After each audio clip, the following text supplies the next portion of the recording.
On today's Primetime Local News, details on the Wainwright Health Foundation's gala and the money raised for new equipment.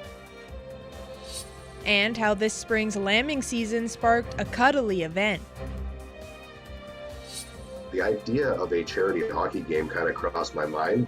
Plus, Border City Connects hopes hockey in the community can fund their new van.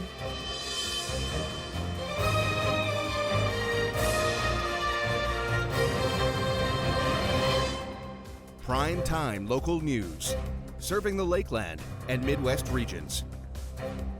Residents got the chance to pull out their formal wear and enjoy a martini at this year's annual gala hosted by the Wainwright and District Community Health Foundation. The James Bond theme event had proceeds aiming towards OR equipment at their hospital.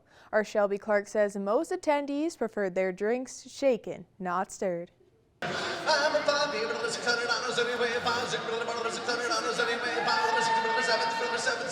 The gala was in full swing on the weekend with drinks, food, and an exciting live auction. From skipping last year due to the pandemic and resuming the event for 2022, the foundation took that time to prepare in advance in hopes of seeing that same strong support from the community. We're still in uncertain times as far as the economy is concerned, but it looks like people that are here tonight, that are gathered here tonight, really want to give to our cause. The main goal was to raise funds for improved technology and new instruments for the operating room at the Wainwright Health Center. Many staff at the hospital were grateful to see how strong community support was shown for this year's gala. It is fantastic, and it's especially fantastic after a couple years of pandemic, where we've been working some long days at the hospital for sure. So it's great to see the community behind us, and it's just really good to see how much support we do have here. It's huge.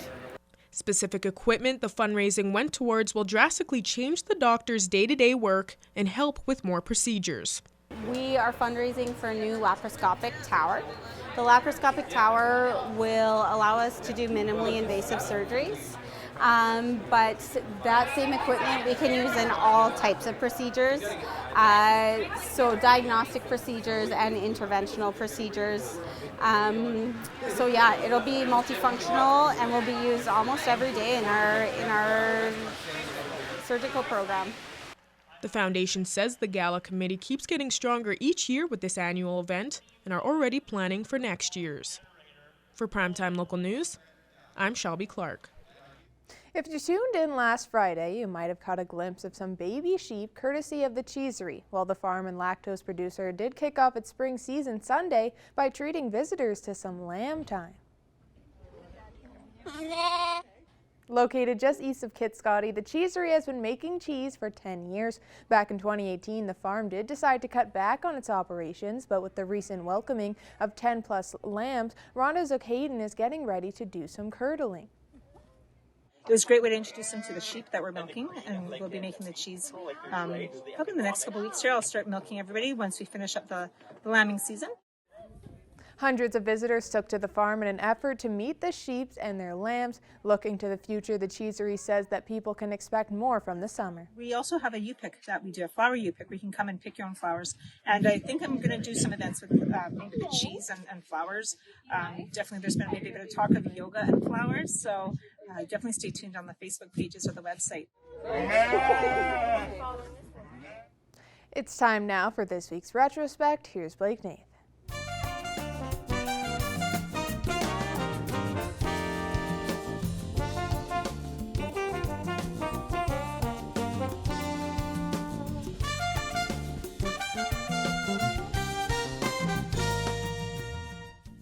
This week in Retrospect, we take a trip to '92 and look back at the legacy of local media icon Wes Sanders as he celebrates 30 years on air in the Border City. There have been a lot of changes, both technical and personal, in the TV news you've been seeing and Wes has been providing. Here's a look at the set of Midwest Report from the fall of 1987. Good evening.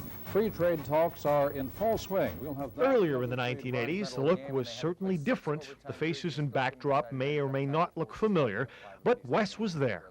Congratulations all around. And that's our Midwest Report. Thank you for joining us. Have a pleasant evening. We'll see you tomorrow night. Good night. Wes has also played a major role in other local programming. Join me tonight at 7 on Response. My guest is MLA for Lloydminster, Doug Cherry. It's safe to say every local politician is on a first-name basis with Wes. He's been hosting the political talk show Response for more than 15 years. Hello again, this is Response. My name is Wes Saunders, our guest. And the noon hour newscast, Focus on 4, featured a community event segment that had Wes talking to virtually every local organization. Here in 1987, during a promotion for Big Sisters, a surprise arrest. Oh, goodness sakes. Well, this is, I can officially say this is the first time I've ever been arrested. But he always took everything in good stride, even when mistakes were made. This is a CITL update. Good afternoon. Oil servicing companies here in the Midwest don't want handouts, but they do want the government to do something to keep oil companies pumping. I don't like that. That's a terrible start. But through all the years, all the styles, Midwest television has been built around the familiar face of Wes Saunders. Today we celebrate 30 years of serving the Midwest together. And an international honor. Back in '97, Cold Lake prepares to host NATO allies for fighter jet training. The quiet streets of Cold Lake are deceiving as excitement is brewing in all corners of the community. Very welcome announcement. We've been expecting it. All the feedback we've been getting so far has been positive, but there's always that lingering doubt, and when the word finally comes like this, yeah, it's great. Almost a year ago, the Tri-Town hosted a delegation from NATO to show them the facilities the area has to offer. It worked. Now a year later, 3 countries, Denmark, the United Kingdom, and Norway, have signed a letter of intent choosing Canada over the U.S. to host their fighter pilot training, and officials believe the number will grow. As they see some countries already taking definite steps, with their help, the marketing will even be better now to attract more countries. So this is just the beginning. The fighter force is central to the military strength in most NATO countries, and including our own. That, I think, is going to continue then to require this kind of training. They are going to look for better ways of doing that, better value for dollar. And that's all for this week in Retrospect. Retrospect this week is brought to you by Webb's Ford. Worth your while to drive the extra mile. Webb's Ford in Vermilion. Now our Shelby Clark will give us a glance at tonight's weather.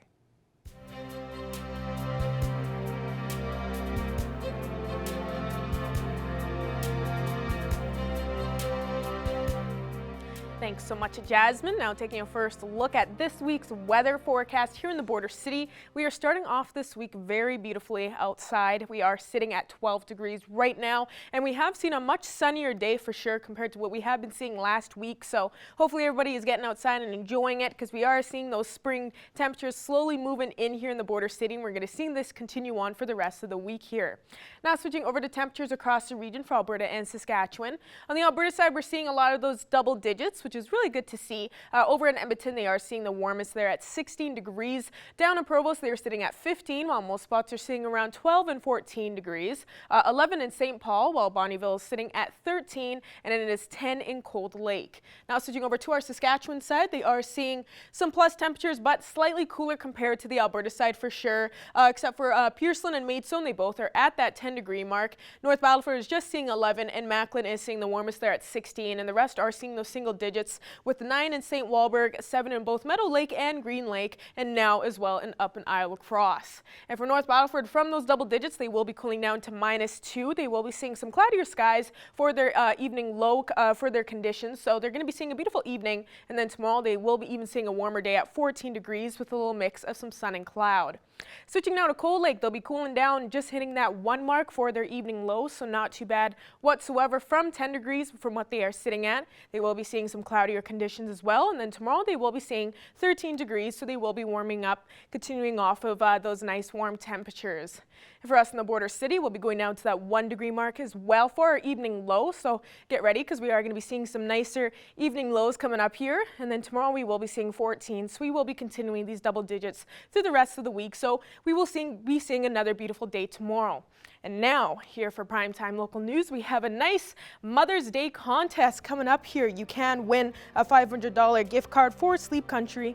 All you have to do is go to our Facebook page. You can mention your mother's name and add it in the comments in 10 words or less, and you can win a chance to get a $500 gift card to Sleep Country, and we will be choosing winners next week. That's all I got for now. We'll have more news coming up after the break.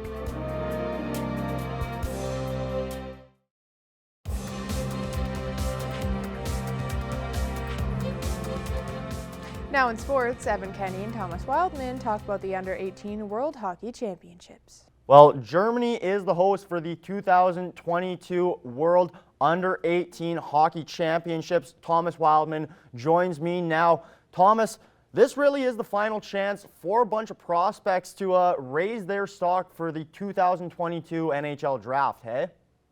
Yeah, so the under-18s, so that includes 18-year-olds, and so traditionally they would have had the U20 tournament that the World Juniors that would have taken place during New Year's, and it did technically take place during New Year's, but unfortunately had to be canceled due to a COVID outbreak, and so that tournament's been canceled, but at the same time moved later on into this August as well. The Ivan Halinka Cup, which would have been close to that Christmas, December time as well, it has been moved into July, and so these U18s, this is kind of their last chance, besides a bunch of them that aren't at this tournament will be part of some of the WHL and OHL and QMJHL tournaments, playoffs that are happening right now. But for the most part, this is the last chance, especially for a lot of these more international players, to kind of get their draft stock up.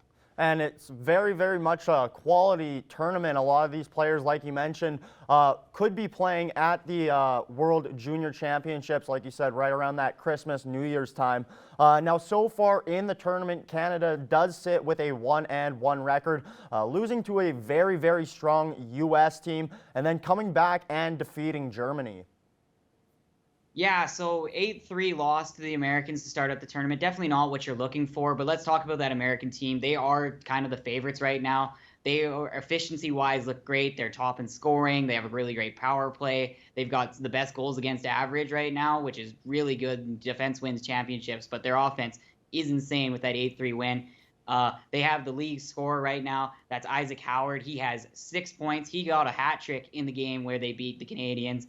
And then Logan Cooley, who's tied for third in scoring right now, and he's on the Americans, and he is ranked second in draft prospects in this 2018 draft. Howard Isaac, he's kind of in the middle, but this will certainly raise his draft stock quite a bit, as we've been mentioning earlier. And then in the Germany game, Canada kind of got a revenge right back and just reversed the score, making it 8-3 against Germany. And so for the Germans, though, they had a really great player there. Julian Lutz had a really great game. He had 2 goals there in that game, and he's at 4 points, tied with Logan Cooley for third. But there is a certain player on Team Canada who's ranked second overall in scoring that had an exceptional game as well. And we'll get to him in just a minute here. But, Thomas, I really love to see the bounce back, the quick turnaround for the Canadians, especially in such a short tournament. It's very important to almost have a short memory and just move on to that next game. Now, speaking about the next game, the Canadians will be taking on Czechia on Tuesday, and then it becomes the tournament playoffs. Now, Thomas, what do you want to see from this Canadian team moving forward? Well, 100%, this Czechia game, in my opinion, is a must-win. Basically, they're going to be taking on one of the teams from the Pool B, and so Pool B has Finland, Sweden, Latvia, and the the Swiss, as they are called in proper terms. And so Latvia and Swiss will more than likely be the third and fourth team there. And so getting that second spot by beating Czech will get them the higher of those two, and that's a much better qualifying round. And so in order to do that, the Canadians need to continue to score a lot, which they have been doing, especially those 8-3 goals. Like, they've got 11 goals on the tournament, which is exceptional. But they've also given up 11 goals against. And so, simply put, you need to keep the puck out of the net. We want to see a little bit of a better showing from the goalies, a little bit better defense for sure from Canada right now in order to kind of continue their success. But I think they should have a really good game against Czechia. They've got some good prospects, but Canada should have a bit more higher talent and be able to carry on and win that game. And Thomas, like you said just a little bit earlier there, defense does win championships. So I agree with you. They do need to tighten up there. Now, you mentioned a couple players to watch throughout this tournament for Team USA, and we kind of teased it a little bit, but one for Canada had a hat trick earlier. Connor Bedard, an absolutely generational talent. We caught glimpses of what he could do at the World Juniors, and he had a fantastic year this year in the WHL, scoring 50 goals and 100 points. Thomas, you know, he continued that offensive output, like you mentioned, getting a hat trick against Germany. Yeah, and so Bedard's not even been a stranger to getting hat tricks during the World Juniors. He scored a hat trick during the U20 World Juniors there at Christmas before it ended. He got a hat trick, and he's only 16, so that's an exceptional thing. The last player to score a hat trick at 16 years old at the World Juniors was in 1977 by a little-known player named Wayne Gretzky. So he's with some pretty elite talent as a 16-year-old. And so he's part of the Regina Pats, and they've been playing exceptional. Bedard will continue to be probably the top player, even though he's not ranked there right now in terms of scoring. But Bedard will continue to score. And for sure, as a 16-year-old, he's got 2 more years in the WHL with the Regina Pats. They can carry on with him and become an absolute juggernaut of a team. And so there's a lot of good future for this kid, and he's going to continue to get better for sure. Very exciting times coming forward. This upcoming Sunday will be the gold medal game for the 2022 Under-18 World Hockey Championships. Thomas, thank you very much for taking this time and joining me. Thank you, Evan.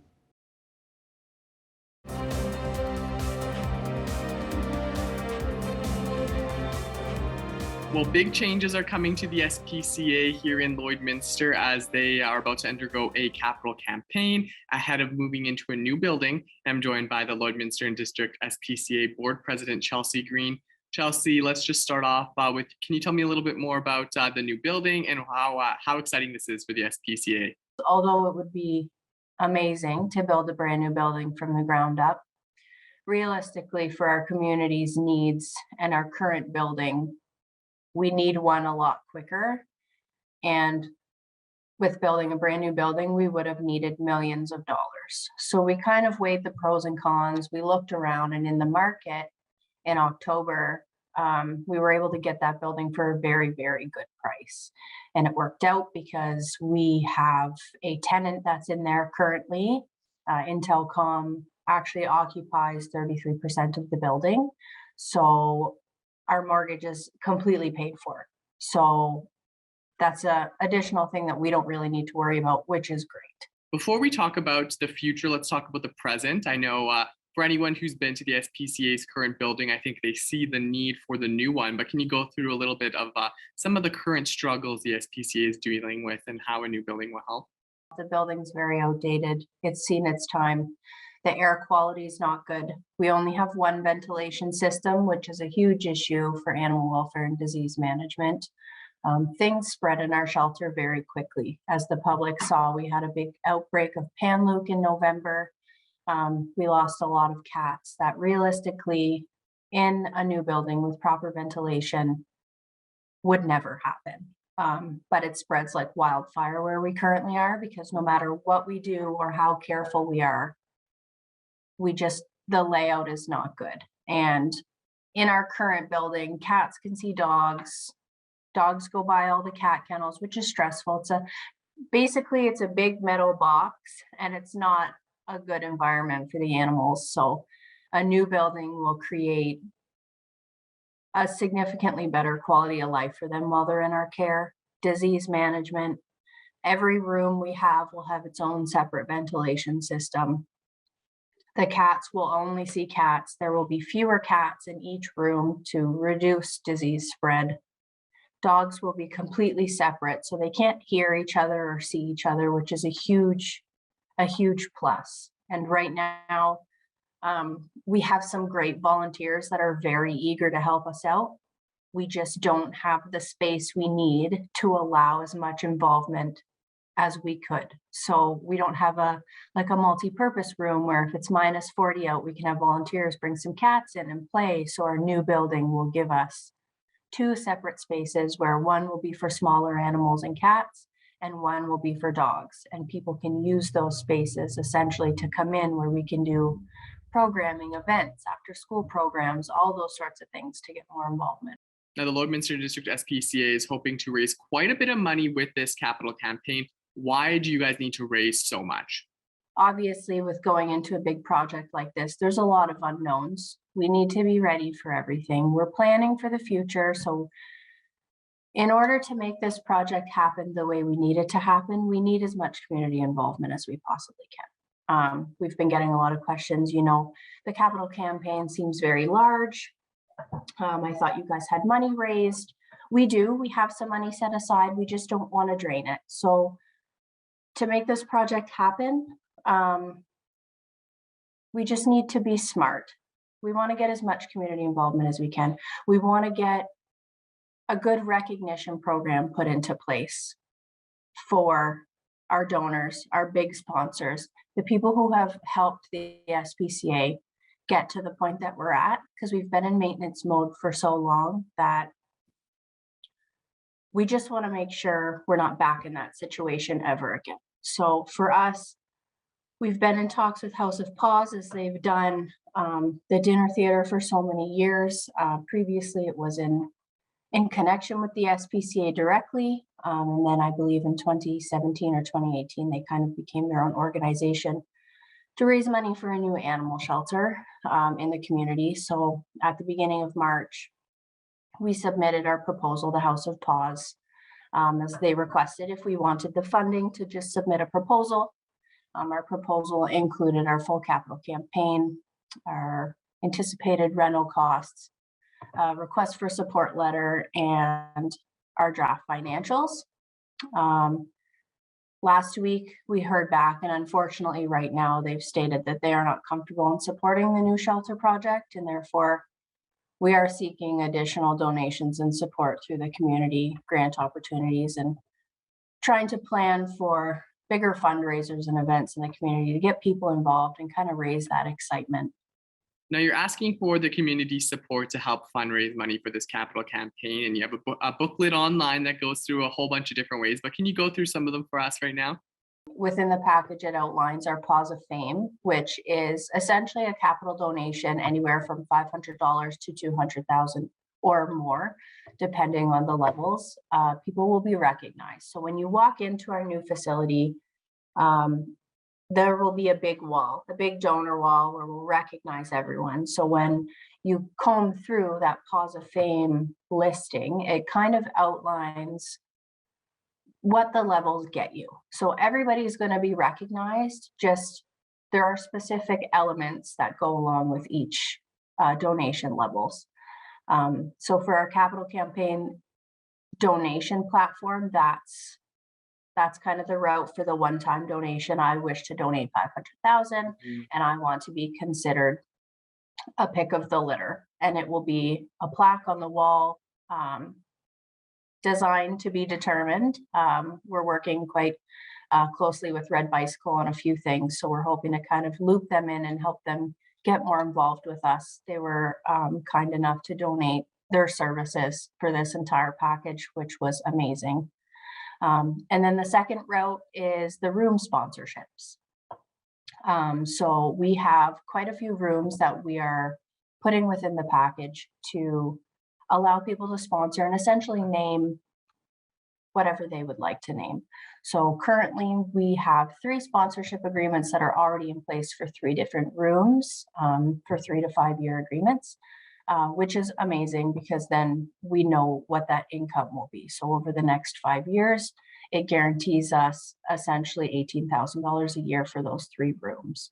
Thank you so much for taking the time to talk with us today. Wish you guys the best of luck.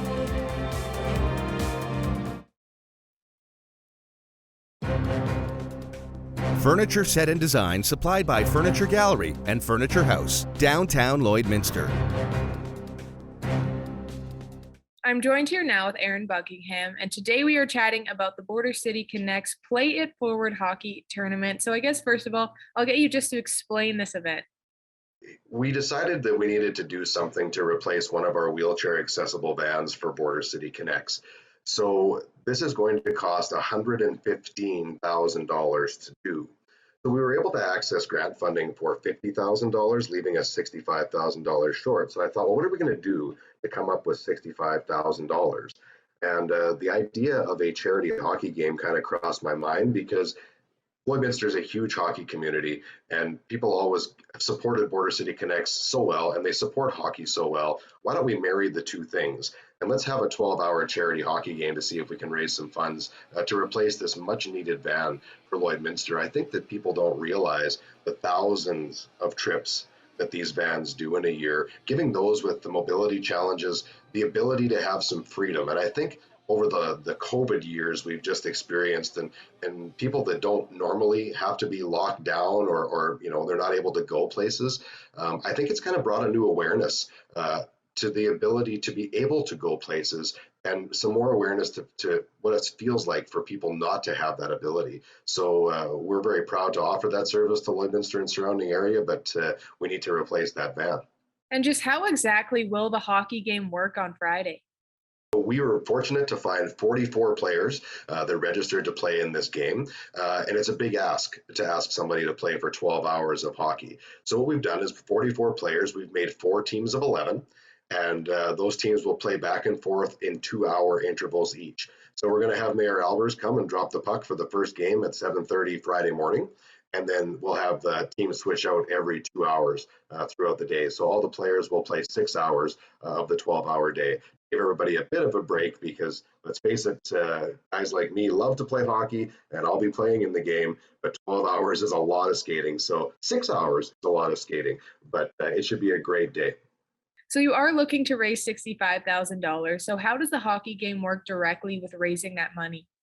So each player has been fundraising and getting pledges. And now, as of yesterday, you can go to bordercityconnects.com and you can see a full list of all the 44 players that are there, and you can donate to them individually right online, starting yesterday, right up till and including the end of the day on Friday. As well, we'll be live streaming the game on our Border City Connects YouTube channel, and then you can make donations while watching the game as well. When we do things for Border City Connects, we also try and make it so that other people can benefit, not just our particular charity. So we partner with the Bobcats on this. So I'm buying all the food for the players from the Bobcats to try and support them. And they're going to have their bar and concession open all day. So for a donation at the door, you can come on in, watch the game, grab a burger from the Bobcats, and everybody wins. So you can come on down 7:30 to 7:30 at the Civic Center this Friday anytime you want and watch the game, make your donation there, or do it online through bordercityconnects.com. Now, the event hasn't started just yet, but you've already seen the support and people just registering for the event. So what does that mean to you to see that the community is already taking that step forward to raise the money? When I came up with this idea, I didn't think for a second that we were going to have trouble getting people to play in this game, and I didn't have much trouble finding 44 players to play. Lloydminster is a huge hockey community, and there's a large group of us that play both nighttime hockey and noon-hour hockey, or we like to call it the NHL, the noon-hour hockey league. So there's quite a pool of players that love the game.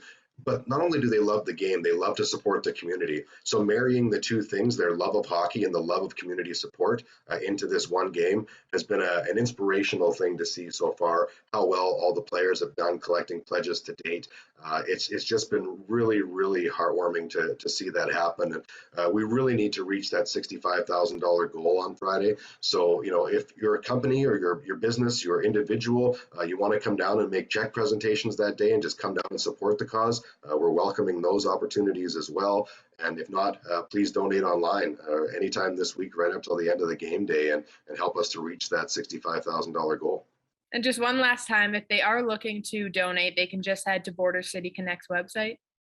Yeah, if you go to bordercityconnects.com right now, it'll actually override your screen and take you right to the Border City Connects Play It Forward Hockey Challenge with one click. And then you can just hit the donate button and scroll down and pick the player you'd like to donate to. So, or pick 44 players you'd like to donate to. It's all good. Perfect. Well, thank you so much for your time today, Aaron. Hey, thanks for having me. We couldn't thank you enough. I just want to say again, we do have this Mother's Day contest coming up, so make sure you do comment on our Facebook page a photo of your beautiful mother and mention her name, and you can win a $500 gift card to Sleep Country.